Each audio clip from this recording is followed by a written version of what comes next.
نحمدہ ونصلی علی رسولہ الکریم اما بعد فاعوذ باللہ من الشیطان الرجیم بسم اللہ الرحمن الرحیم۔ وہ 4 شہر تھے، آبادی تقریباً 10 لاکھ کے قریب تھی۔ صبح کا وقت تھا، وہ سب اپنے کام کاج میں مصروف تھے۔ اچانک ہلکی سی گڑگڑاہٹ کی آواز پیدا ہونے لگی اور زمین ہلنے لگی۔ ایسے لگا جیسے زلزلہ آ گیا ہو۔ لوگ اس پر اسرار آواز اور پھر زمین ہلنے کی وجہ سے گھبرا کر گھروں سے باہر نکل آئے تاکہ زلزلے کے نتیجے میں مکانات اگر زمین بوس ہوئے تو وہ اپنی جان بچا سکیں۔ پھر گڑگڑاہٹ کی آواز اور زمین ہلنا رک گئی۔ چند لمحے سکون رہا اور پھر زمین اتنی شدت سے ہلنے لگی کہ مکانات گرنے لگے، لیکن لوگ چونکہ پہلے جھٹکے کے بعد گھروں سے نکل آئے تھے، اس لیے مکانات کے گرنے کے باوجود بھی سب لوگ زخمی یا ہلاک ہونے سے بچ گئے۔ زمین کی حرکت میں شدت آتی جا رہی تھی، لیکن لوگوں نے ایک بات نوٹ کی کہ یہ زلزلہ صرف اتنے حصے میں آ رہا تھا جتنے حصے میں شہری آبادی تھی۔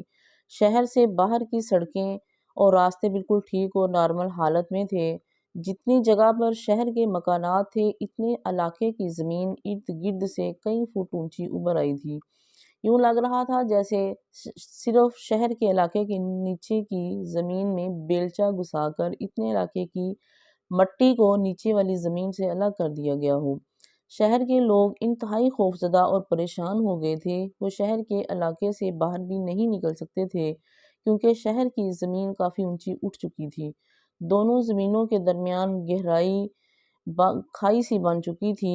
ایک بار پھر گڑگڑاہٹ اور زمین کی حرکت رک گئی اور پھر یوں لگا جیسے پورے شہر کی زمین کو کسی نے ہاتھ میں اٹھا لیا ہو اور زمین کے اس ٹکڑے نے جہاں شہر واقع تھا آسمان کی جانب پرواز شروع کر دی۔ پھر کئی کلومیٹر اوپر بلندی پر پہنچ کر زمین کے اس ٹکڑے کو الٹا کر زمین کی طرف پوری قوت سے پھینک دیا گیا۔ سارے شہر کے انسان سر کے بل تیزی سے زمین کی طرف بڑھ رہے تھے۔ ان کے درمیان اور نیچے زمین کے درمیان فاصلہ تیزی سے کم ہو رہا تھا۔ پھر ایک زوردار دھماکے کے ساتھ پورے کا پورا شہر اپنی آبادی سمیت زمین کے ساتھ الٹا ٹکرا گیا اور سب کچھ ملیا میٹ ہو گیا۔ یہ بہت تیزی اور شدت سے ہوا تھا۔ شہر کی ساری آبادی ایک سیکنڈ میں پس کر پاؤڈر جیسی بن گئی۔ کچھ افراد زندہ بچ گئے تھے لیکن وہ شدید زخمی ہو گئے تھے۔ انہوں نے شدید زخمی ہونے کے باوجود اپنی جان بچانے کے لیے اس علاقے سے نکلنے کے لیے دوڑ لگا دی۔ ارد گرد ہر طرف مٹی دھول کے بادل رہ گئے تھے۔ مکانات مکمل طور پر مٹی کے ساتھ مٹی ہو چکے تھے۔ پھر اچانک آسمان سے پتھروں کی برسات شروع ہو گئی اور وہ پتھر ان انسانوں کو لگنے لگے جو زخمی تھے اور جان بچا کر بھاگنے کی کوشش کر رہے تھے۔ ایک بات بہت عجیب تھی، ہر ایک پتھر پر ان کے الگ الگ نام لکھے ہوئے تھے۔ پتھر پر جس جس کا نام ہوتا تھا وہ پتھر صرف اسی کے جسم پر گر کر اس کو کچل رہا تھا۔ پھر وہ سب بھاگنے والے بھی مر گئے۔ ہر طرف خاموشی چھا گئی تھی۔ صرف 5 منٹ پہلے جہاں ہنستا بستا شہر تھا وہاں صرف دھوئیں کے بادل رہ گئے تھے اور مکمل طور پر خاموشی کا راج قائم ہو چکا تھا۔ اس پورے شہر کو اس کی زمین اور آبادی سمیت جبرائیل فرشتے نے اپنے پر کے ذریعے سے اٹھایا تھا اور پھر بلندی پر لے جا کر الٹا پٹخ دیا تھا اور پھر اللہ تعالیٰ کے حکم سے باقی شہروں کو ان کی آبادیوں سمیت اٹھا کر بلندی سے الٹا پٹخ کر تباہ کر دیا۔ ان لوگوں کے ساتھ یہ کیا ہوا تھا، کیوں ہوا تھا اور یہ لوگ کون تھے؟ یہ سب لوگ بدترین عذاب الہی کا شکار ہوئے تھے۔ یہ سب حضرت لوط علیہ السلام کی قوم سے تعلق رکھتے تھے۔ یہ سب ایک ایسے گناہ کے عادی تھے جو انتہائی بدترین تھا۔ کچھ دن پہلے ہی پاکستان کی پہلا ٹرانسجنڈر ڈاکٹر بن گئی۔ اسے خوب پروموٹ کیا جا رہا ہے، سرآنکھوں پہ بٹھایا جا رہا ہے۔ سوشل میڈیا، الیکٹرانک میڈیا پر یوں لگتا ہے جیسے ایک طوفان آ گیا ہو۔ صرف یہی خبر ہر طرف تیزی سے پھیلائی جا رہی ہے۔ ایک ایسا بہت بڑا گروہ جو پاکستان میں زیر زمین اور دنیا بھر میں سرعام موجود ہے، ٹرانسجنڈر نامی لعنت کو عزت دار اور فطرت کے مطابق ثابت کرنے میں مصروف ہے۔ یہ ٹرانسجنڈر کون ہے؟ یہ ایک مکمل مرد ہے۔ جسمانی طور پر اس کے اندر کوئی نقص نہیں تھا۔ شادی کرنے اور اولاد پیدا کرنے کی صلاحیت سے مالا مال تھا، لیکن اس کے اندر نفسیاتی طور پر ایسی خرابی پیدا ہو گئی تھی کہ یہ لڑکیوں کی طرح ناز و ادا دکھانے لگا۔ یہ لڑکی تو نہیں تھا لیکن اس نے خود کو لڑکی تصور کر لیا۔ اس کے اندر ہم جنس پرستی کی علت پیدا ہو گئی۔ پاکستان میں سن 2018 میں ایک قانون پاس ہوا جس کے تحت ایسے لوگ جو مرد ہونے کے باوجود خود کو عورت سمجھتے ہیں یا عورت خود کو مرد سمجھتی ہے، وہ خود کو اپنی من پسند جنس کے طور پر پیش کر سکتے ہیں۔ چنانچہ اس نے بھی خود کو ٹرانسجینڈر عورت کے طور پر نادرہ کے آفس میں رجسٹر کروا لیا۔ اب یہ جسمانی طور پر مرد خود کو اپنی ذہنی طور پر عورت ثابت کر کے ٹرانسجینڈر بن چکا، کیونکہ اسے یہ کرنے کی آزادی اس ملک نے دی ہے۔ اگرچہ وہ مرد ہے لیکن اگر صرف ذہنی طور پر خود کو عورت سمجھتا ہے تو اسے خود کو عورت کے طور پر شو کرنے کے سب یہ حقوق ملنے چاہیے۔ یہ جسمانی طور پر نارمل مرد ہے تو ہوتا رہے، اسے کاغذات میں ٹرانسجینڈر عورت کے طور پر سمجھا جائے گا۔ بعض لوگ ہیجڑوں کو ٹرانسجینڈر سمجھ لیتے ہیں، یہ شدید غلط فہمی ہے۔ ان بیچاروں کو تو کوئی پوچھتا بھی نہیں۔ انہیں ہیجڑا کہلانے کے لیے کسی قانون کی ضرورت نہیں، وہ تو جسمانی طور پر ہی ادھورے نامکمل ہیں۔ انہیں تو سپریم کورٹ الگ شناخت دے چکی ہے۔ یہ قانون ہیجڑوں کے لیے نہیں ہے بلکہ جسمانی طور پر نارمل مرد عورتوں کے لیے بنایا گیا ہے۔ یہ قانون جسمانی طور پر نارمل لیکن ذہنی طور پر نفسیاتی مریضوں کے لیے بنایا گیا ہے۔